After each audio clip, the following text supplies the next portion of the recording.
सहकार radio के श्रोताओं को पवन का नमस्कार। साथियों, व्यंग श्रृंखला खरी खरी की अगली कड़ी में पेश है डॉक्टर द्रोण कुमार शर्मा का एक नया व्यंग, जिसका शीर्षक है नया ज्ञान, 2014 में मिली असली आजादी।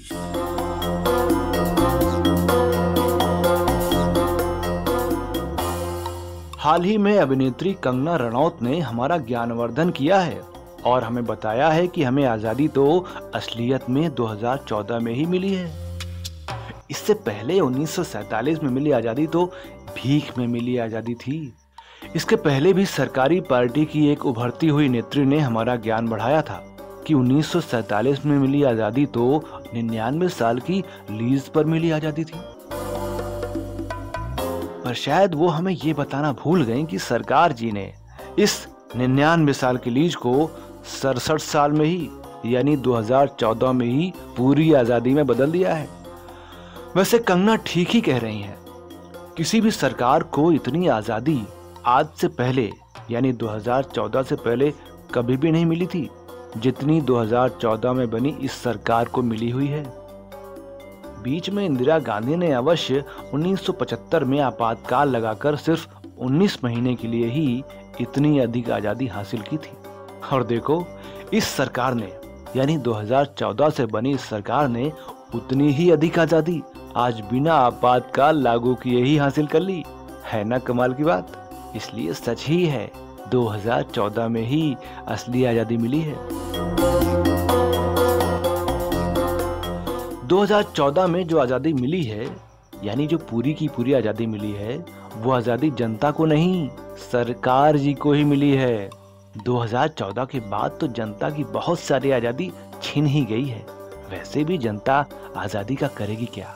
जनता को तो अब सिर्फ सरकार जी के लिए, सरकार जी के ही कहने पर लाइनों में लगने की, ढोल बजाने की, ताली बजाने की और दिए जलाने की ही आजादी मिली है। जनता को तो इतनी थोड़ी सी भी आजादी नहीं है कि वो अपनी स्थिति पर अपनी छाती ही पीट सके। जनता को तो बस इतनी सी ही आजादी है कि सरकार जी के लिए थाली पीट सके। सरकार अब यानी 2014 से इतनी अधिक आजाद है जितनी अधिक आजाद पहले कभी नहीं थी।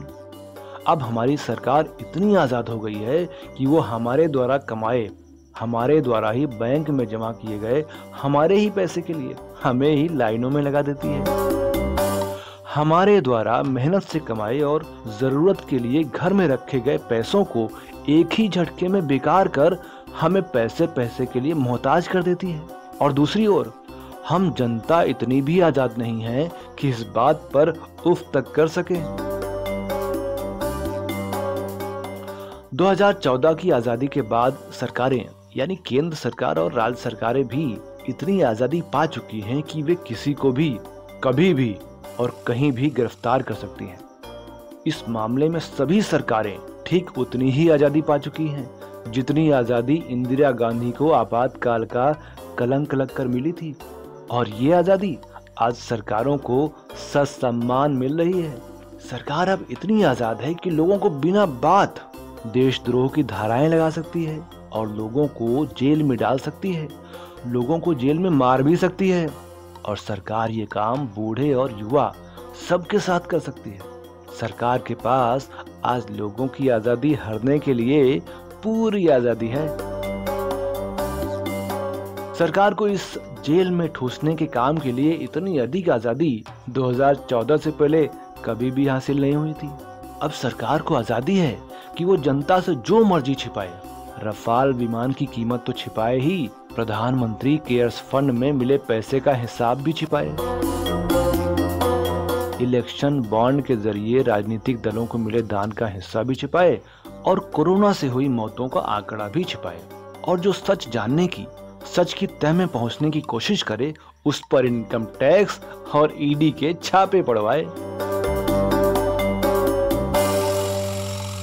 सचमुच इतनी आजादी, सरकार को जनता से इतना सब कुछ छिपाने की आजादी 2014 से पहले कहां थी? सरकार को तो इस नई असली आजादी में, मतलब 2014 के बाद मिली आजादी में झूठ बोलने की भी पूरी की पूरी आजादी है। सरकार जी और उनकी सरकार में शामिल सभी मंत्री, संतरी और चमचे जब चाहें, जितना चाहें और जहां चाहें झूठ बोल सकते हैं।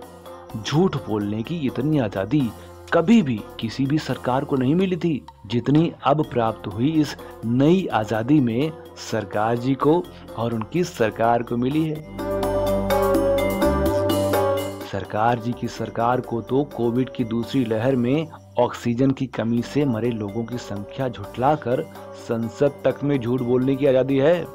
2014 में मिली आजादी के बाद बनी सरकार जी की सरकार और स्वयं सरकार जी इतिहास पर झूठ बोल सकते हैं, विज्ञान और तकनीक पर झूठ बोल सकते हैं, भूगोल पर झूठ बोल सकते हैं, अरुणाचल प्रदेश में चीन के अंदर घुस आने पर झूठ बोल सकते हैं और कोरोना में मरे लोगों पर झूठ बोल सकते हैं। यही वो पूर्ण आजादी है जो हमने 2014 में पाई है। 2014 के बाद सरकार को मिली आजादी के तो कहने ही क्या। अब सरकार इतनी आजाद है कि उसने अंतर्राष्ट्रीय बाजार में कच्चे तेल के भाव और पेट्रोल, डीजल और रसोई गैस के घरेलू दामों में मौजूद संबंध तक को नहीं रहने दिया है।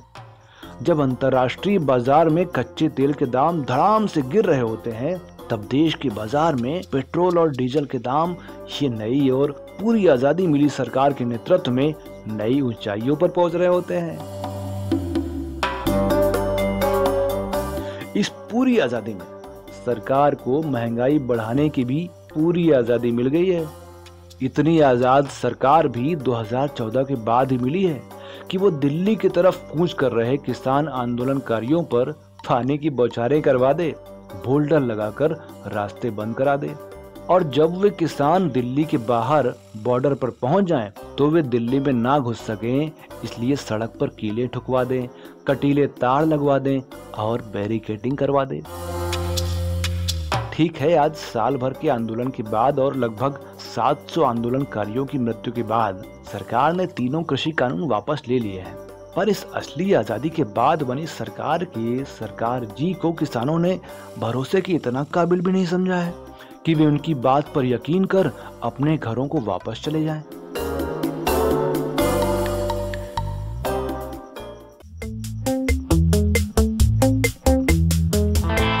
तो श्रोताओं, अभी आप सुन रहे थे व्यंग श्रृंखला खरी खरी की अगली कड़ी में डॉक्टर द्रोण कुमार शर्मा का नया व्यंग लेख नया ज्ञान, 2014 में मिली असली आजादी।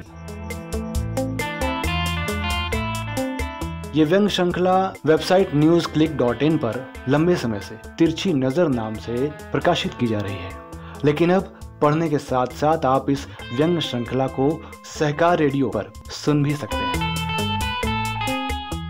इस व्यंग श्रृंखला के लेखक पेशे से चिकित्सक हैं और इसमें व्यक्त किए जाने वाले विचार उनके व्यक्तिगत होते हैं।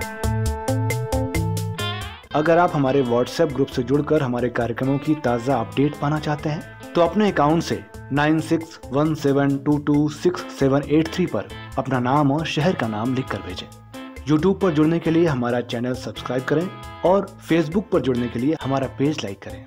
और हाँ, सहकार रेडियो के संचालन में आर्थिक सहभागिता के लिए सदस्यता भी लें। सभी लिंक और विस्तृत जानकारी के लिए हमारी वेबसाइट सहकाररेडियो.com विजिट करें। तो अगले हफ्ते ऐसे ही कुछ और राजनीतिक सामाजिक मुद्दों पर व्यंगों की बौछार लेकर हाजिर होंगे खरी खरी में। तब तक के लिए दीजिए इजाजत मुझे यानी पवन को। नमस्कार।